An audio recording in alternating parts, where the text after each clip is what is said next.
Hey, welcome back to MVP Hot Wheels. This is Diesel Mac, and here is the last Ferrari 348 with this Tampo style. We still got some more Ferraris to go through. Here is, I think, one of the better ones looking with the wheels. I love the 7-spoke wheels. They just look more aggressive on this particular casting, and it looks really great. You could find these on the mainline card, number 226, the same as that pink one. And you can find both of these variations in, I believe, the Ferrari 5-pack. One of them, I think, from that same time period. So you could find these in a couple different ways. They're pretty easy to get, nothing super hard here. But they do have that same Tampo design. So here is a little closer look. Get some focus. And we got Ferrari 348 in the yellow. We got some purple, yellow, and white stripes there. We got black and red interior. We got 5 spokes on this one. No ultra hots. That phase is gone. And there you go. Same base also. So Malaysia base with the Hot Wheels logo. Clear windows. And that is that one. Like I said, this one, just that 7-spoke kind of just sets it off. I don't know. Makes it look a little bit more aggressive. Fits right at home there. And so one of the better ones in my opinion.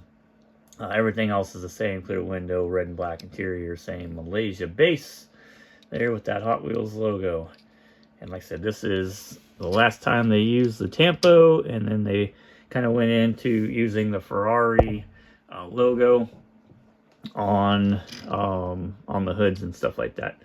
So, but pretty quick one on here. Nothing crazy. These are both easily available. You can probably find both of them either on the card or on the 5-pack on eBay right now.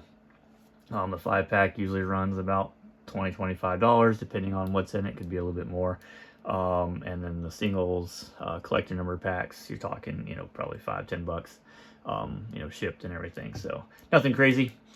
And we'll continue going on. I got some more pictures to get for the Ferraris. So if you're following along on the website MVP Hot Wheels, you'll start seeing those pictures start to populate for the 348.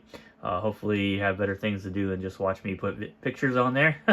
but not too much that you're not watching the videos, of course, right? We got to keep that going. Got to get the information out there, and successful part of the channel for hitting that like button and subscribing and stuff. I just sneak that in real quick.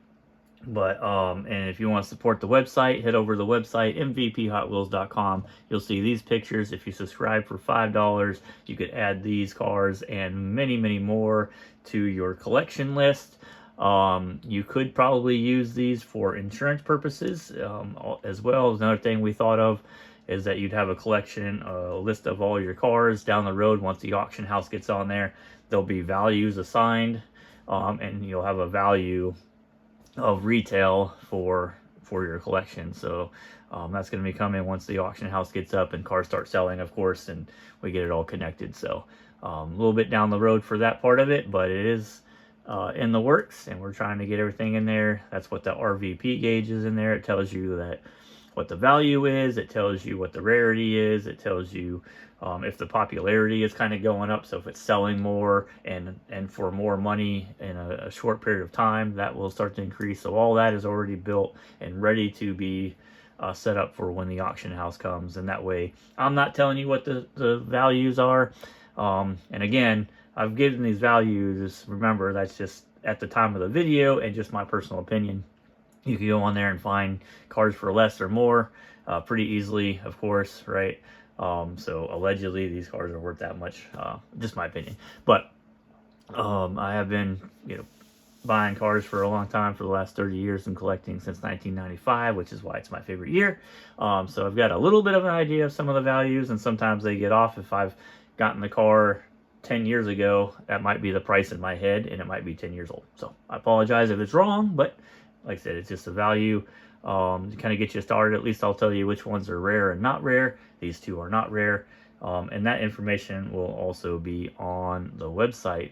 And the way it'll work, pretty simple in the auction house. If this one comes up for sale, say, 20-25 times, and this one comes up for sale 5 times, then obviously this one's going to be just a little bit more rare than this one. But it is based off of overall cars.